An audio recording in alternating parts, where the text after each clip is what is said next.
I think that everyone should know what food is good for them and what maybe they should stay away from. I did a little bit of research and there was about 14 billion pounds of trash in the ocean. We're going to pose the question, what if women had been given the same rights? What if women had gotten education? There has been Band-Aids and rats even found and stuff, so it's a pretty disgusting topic, but I think it's very interesting. I will not complain from now on because I realize that in the eyes of these children that are being abused, I'm very fortunate.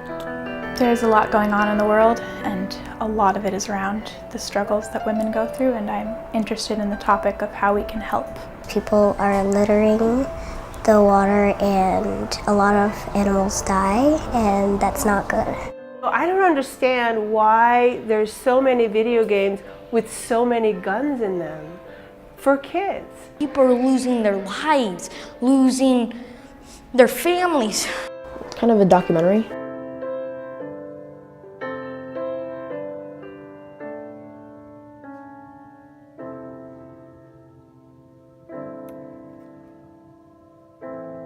My name is Pat Kelly, and I am the art teacher here at the Ethical Community Charter School. I'm also the lead teacher for our Gifted Reach Out program, which is a program for students that are high-performing students. This year, for our spring semester, we are doing a humanities-based project. You're calling local establishments, they can't tell you anything, and now you're going to the next level, right? So you're contacting corporate headquarters. Thank you for calling.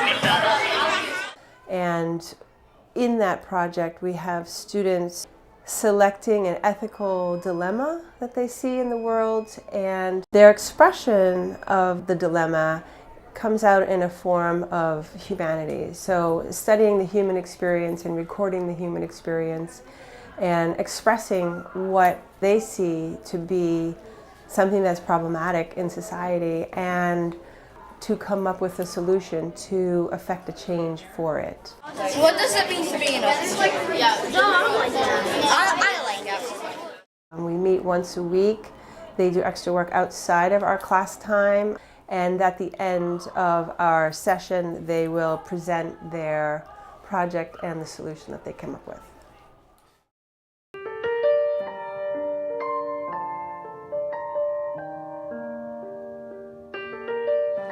Today we're going to start the day with voting. All right, last week we talked about the kinds of projects that you might want to work on. So Ms. Irizarry and I, we put together a list, and I'm going to hand it out to you. What's going to happen is you're going to read through the list and pick your top choices. There's 18 different topics here. So we want you to take your time, read through them, and then number your top choices.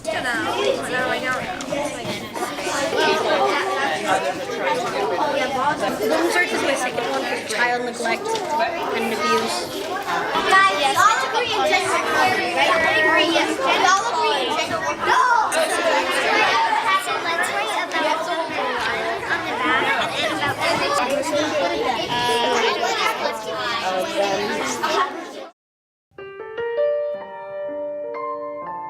I expect them to investigate a topic that they're really interested in and be able to do some deeper diving into that topic, learning about that topic. Research child abuse statistics.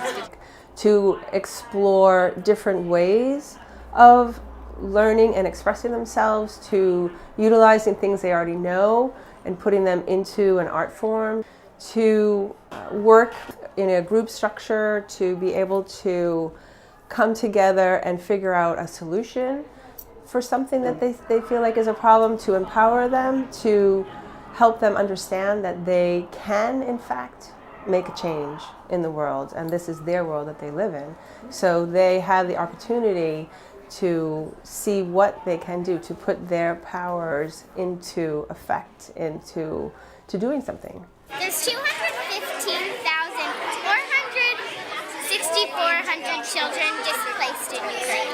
We're trying to introduce to them or have them think about something that they could work on now if they're in 3rd grade, and it's something that they could carry with them all through their lives. That being an activist is something that the world needs, and anyone can do it.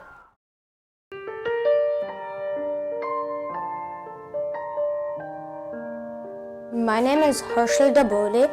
I'm in 5th grade and I am 10 years old. My name is Daphne. I'm in 5th grade and I'm 10 years old. My name is Almami Jabarte. I'm 11 years old and I'm in 5th grade. Hello, my name is Felix Puch Seppalainen and I am 10 and I am from 5th grade.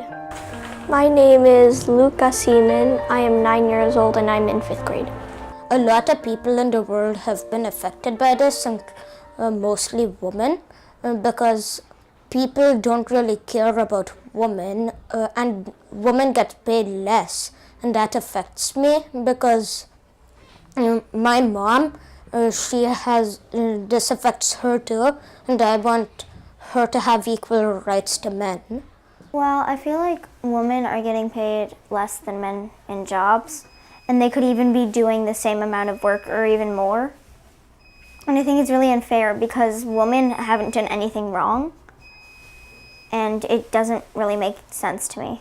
We're planning on all having roles like in a casual business workplace, and we're gonna exhibit how women are treated differently in the workplace. Hey, coffee girl, here's your weekly payment. I got a raise? No, that $1 is for the coffee. I think people will see the message that we're trying to put out there, which is women are not treated equally just like men here, and that people are not noticing this. What do you want? I want a double shot espresso. That'll be $1, but since you're a girl, it'll be $2. It's unfair for women because they're not getting paid enough for the ratio of the men, and since I have a single mom, it's kind of hard to make all the money. With my dad it's fine, but with my mom it's very hard because people don't get paid that much when they're a woman. Women are treated so unfairly these days. My boss is so mean to me. Really? We need to do something about this. Can't find any other workplace, so I have to work here. I'll hire you at my foundation, PWF. Thank you so much. What we're doing is that we're trying to find a solution for gender equality. So when we're doing this, we know that we're going to run into a lot of problems, but we're going to find solutions for that and try and fix gender equality so that women can get more money. My group actually researched with, for example, Gucci sneakers. I don't know if it's just marketing, but the women's sneakers were more expensive than the men's from the same website. Well, I checked your bank account and Daphne here is getting paid well below State, New Jersey's minimum wage, which is $8.50. No, I'll get you for this! Oh no! Our project, we're gonna try to have a good solution, and maybe we could inspire other people just in this building to inspire other people around this environment, which will eventually possibly go worldwide. And if we have a good enough solution, like we said, worldwide, and that could solve gender equality. I think my project will make my younger sister's life much better.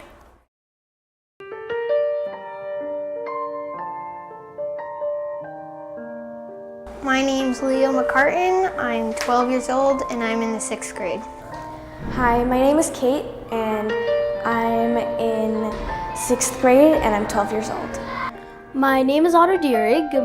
I am 11 years old and I'm in the 6th grade.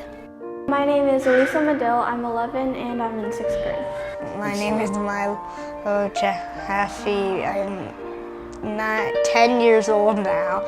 And in 4th grade. My name is Jude Vago and I'm 10 and I'm in 4th grade. My name is David Saporta. I'm 12 years old and I'm in 6th grade. I'm Ezra DeGrucio. I am 12 years old and I'm also in the 6th grade.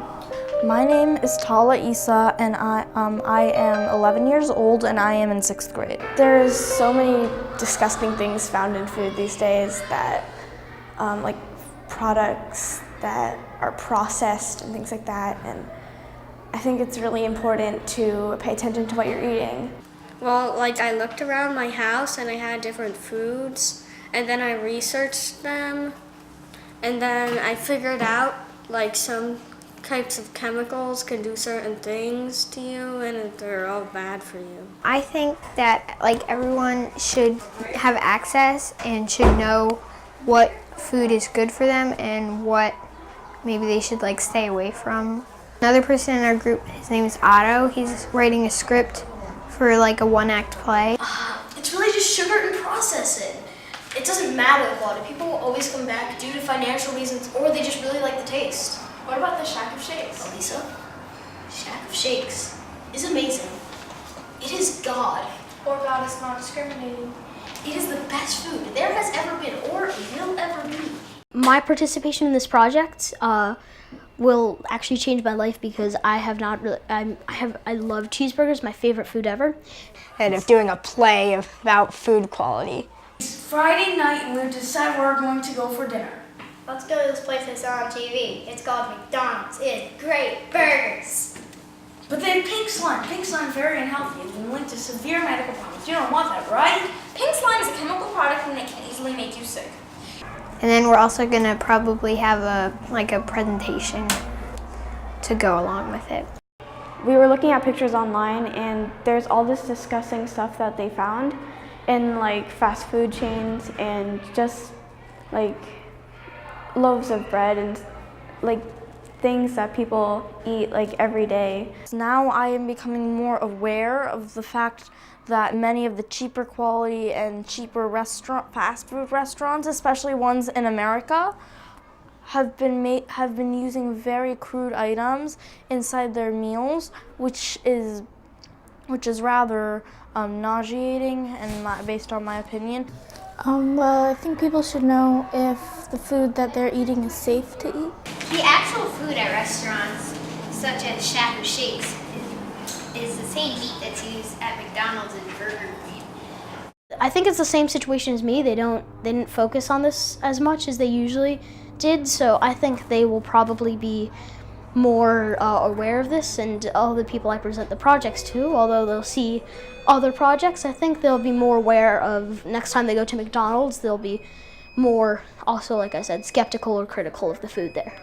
Many other people, if they also research this and if they become more aware of what they're eating, they might stop, and then they might get less chemicals in their body going and who knows what inside their body.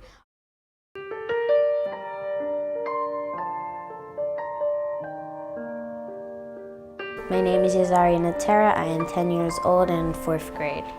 It means a lot to me because I am very fortunate because I have my mom and my dad and they both love me, but some kids out there, they don't get to have everything that I have, like their mother's love or their mom saying goodnight to them at night, and it's very sad because it feels like they're all alone and they have nobody to turn to. I also believe in each house there should be a discreet black button around the house, so every week the child presses it and child services will know that they are breathing and are being treated well. Every day now, I will, instead of complaining that I didn't get this or that, I will look and I will say, well, there's some people who can't have anything of what I have. And I will not complain from now on because I realize that in the eyes of these children that are being abused, I'm very fortunate. It will help people realize that they're not alone and that there's help out there for them and that they can reach out and that they don't always have to stay silent because it's not right.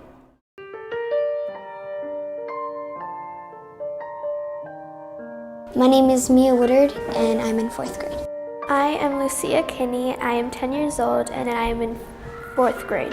My name is Isla and I'm in 4th grade and I'm 9 years old. I am Ines Kinney and I am 12 years old and I'm in 6th grade.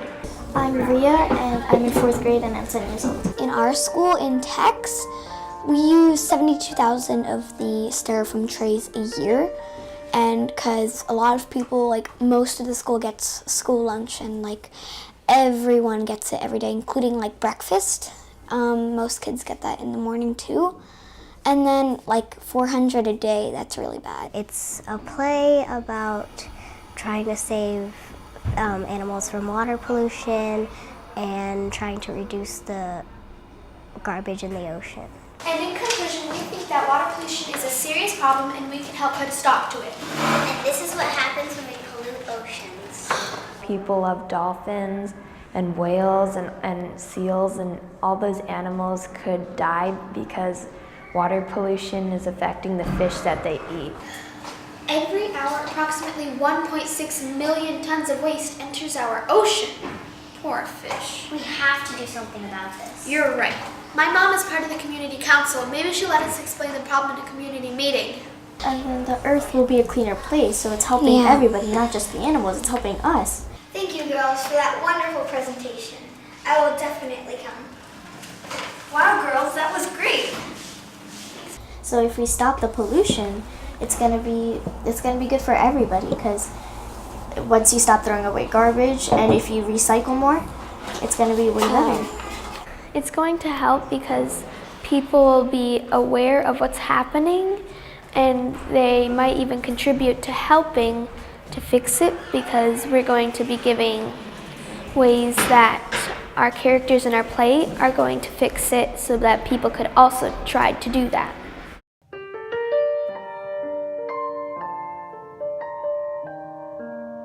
My name is Teo, and I am 8 years old and in 3rd grade. My name is Leo. I am 8 years old and I'm also in 3rd grade. I'm Jonah Briggs, and my grade is 4th grade, and I'm 9 years old. My name is Sriram Pinisetti. I'm 4th grade and I'm also 9 years old. My name is Bina Moji. I am 11 years old and I am in 5th grade. Where we are now in the project is pretty interesting.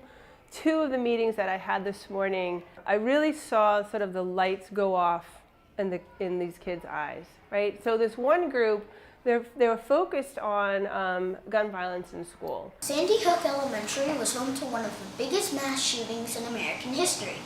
On December 14, 2012, a man named Adam Lanza shot and killed 20 children at the ages of 6 and 7, along with 6 staff members. And I said, okay, so gun violence in school, so what does that mean? And we started having this conversation because they want to do a TED Talk, right? They want to talk about it and about what it is. So we ended up having a conversation about what that actually means. And within the conversation, one of the students said, so, Ms. Kelly, I don't understand why there's so many video games with so many guns in them for kids. Why is that a thing? Like, why can I learn about weapons when I'm playing something on a video game?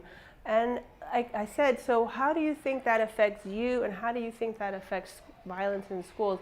And as we were talking about that, as I was saying that, like, you sort of had that aha moment. I chose this topic because there are too many guns that are falling into the hands of people who are not using them to protect themselves, and I do not like that because many people are being injured and they are dying, and this is too much of a big problem, and I want to try or help to stop it. Some kids from the Parkland shooting organized a national event called the March for Our Lives. Over like millions of people joined them, and maybe if we do more stuff like that to raise awareness for it, we can end it. We're doing a TED Talk. A TED Talk is where you go like on like stage and tell people solutions and like the problems of like why this thing is bad. Even though it's probably not going to stop some very dangerous mass shootings, it will help people notice what is actually happening. And then people with a little more power than 3rd graders could take it a step farther, and once they notice, they could take it a little step farther and then that would spread, and then the laws will hopefully change more so that this will never happen. If everybody is getting the message, school violence will decrease. Maybe if someone wanted to murder, kill someone, they would see our project and be like, oh no, I don't want to do it because that's very sad.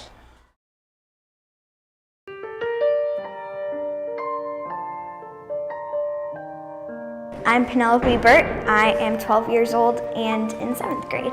My name is Stevie Vago. I'm in 7th grade and I'm 12 years old. Eleanor Bell Jaffe, 14 and 8th grade. My name is Abby Chepla. I'm in 7th grade and I'm 13 years old. Romy Vittori. I'm 13 and also 8th grade. I'm Sabella Riccio. I'm 13 years old and in 7th grade. I've learned a little bit about women's rights in the classroom, but I think performing this project is like a great chance for me to learn a bit more about it. Even though we're the ones performing to other people, I think we can also learn a bit more about women's rights and important women in history who may have not been recognized in the way that they should have. Hey, look, I have a really cool idea. Let me see that. This is terrible, awful, very stupid. Well, we're specifically doing reproductive rights, so the rights to abortion and affordable, menstrual products and stuff like that. So what are your opinions on reproductive rights? I'm in favor of them. I think that they are an intrinsic part of feminism. Reproductive rights are economic rights. They're part of women's access to the working world, to control over their own finances, to family planning, and the ability to decide when and where to have children or not have children. It shouldn't be an insult, when, to be a girl or about feminism. A lot of kids now, they don't really understand what the word means or what women's rights actually are, and we want to teach people so they can help too. We want to help others understand, because I know a lot of people are really angry about the subject of women's rights. They think that we're trying to take away rights from other people. We want to educate people and let them know that it's important that what we're fighting for and that we're not trying to decrease equality, we're trying to increase it. You don't want to take rights from other genders away, or just to increase what's missing with women right now in the world. I'm hoping to bring awareness with it and put it in portfolios and then have other people see it, show it to other people, let people know. So we're gonna have one narrator who explains the different topics. You most likely heard of Hedy Lamarr, the famous movie star. However, there's more to her than meets the eye. She actually helped to invent the basis for Wi-Fi and cell phones. She wanted people to remember her talent, not just her looks. Unfortunately, her patents were signed away to the Navy, and she rarely gets credited for her work. We're going to theorize what would have happened if women had been given education from the beginning, if women had been allowed to vote from the beginning, been allowed to run for president, run for office. Look everyone, I made a thing! I is smart. Sir, tell us about your accomplishment, which you definitely made. Oh, of course. So I called the, Fruit Loop Shabopper. Brilliant name, sir. So ingenuitive. Hey, I made that. It's actually called a frequency hopper. It keeps enemies from infiltrating military communications and interfering. Yeah, sure. Alrighty. Back to our hero. Now, as I was saying, I want things to be equal for both men and women, and I want equal pay for women. I want women to be seen as up there with the men. I think that women deserve to be heard.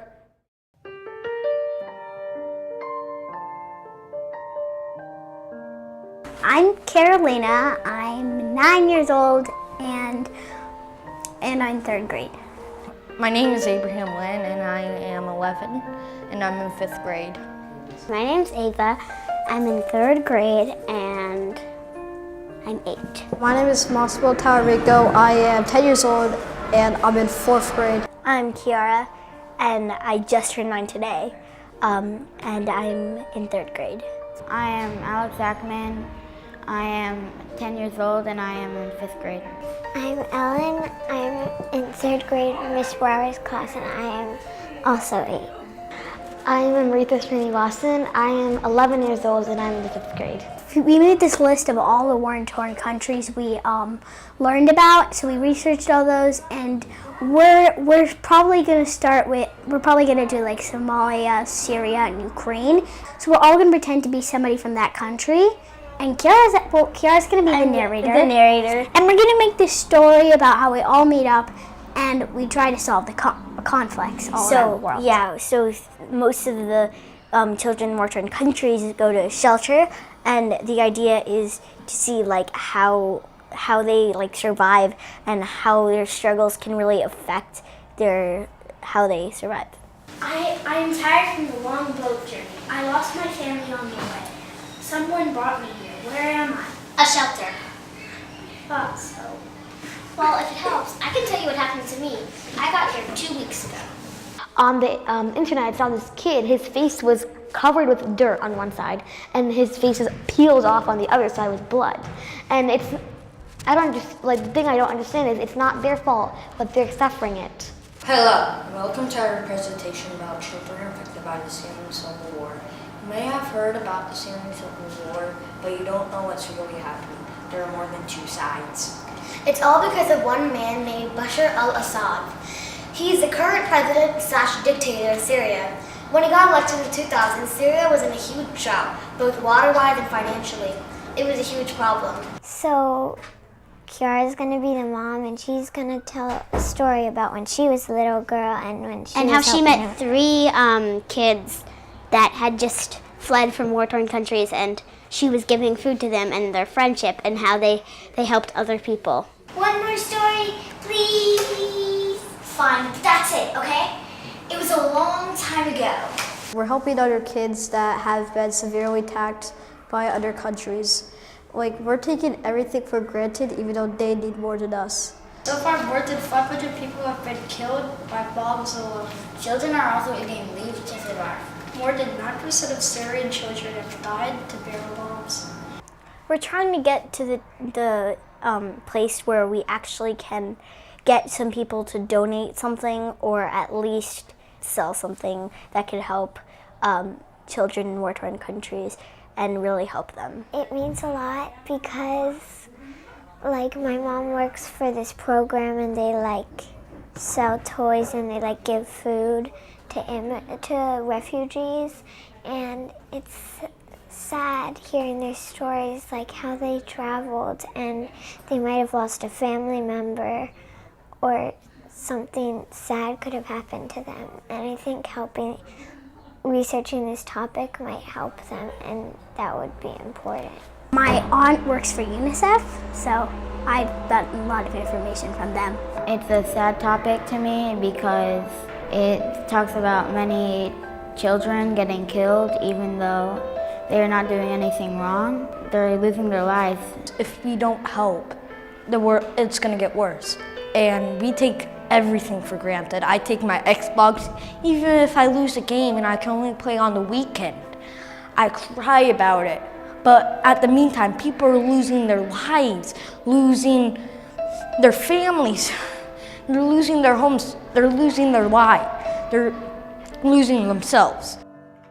To have the students have the opportunity to do some research and to think about it at a deeper level and make those kinds of connections, and then take that with them as they move through, their school education and into adulthood, and understand that they can do things to change the decisions that other people have made for them that affect them and impact them negatively.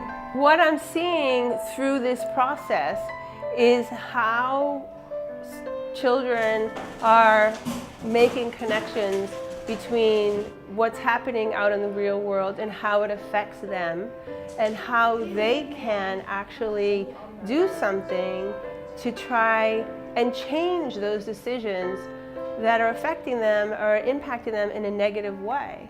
And this is a big part of the project that we were hoping was going to happen. And I see that it's happening. And that really excites me, and and I'm really thrilled. I think if we can spread a message by using this video, other people might want to help, and it helps me realize I need to help more.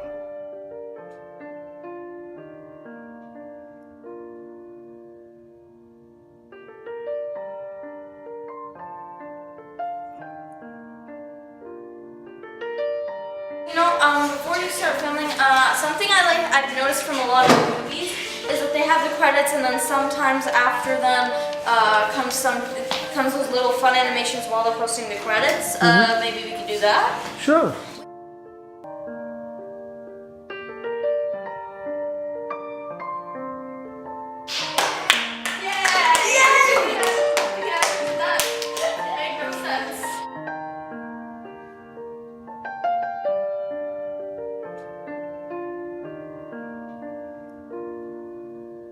Women's rights are human rights.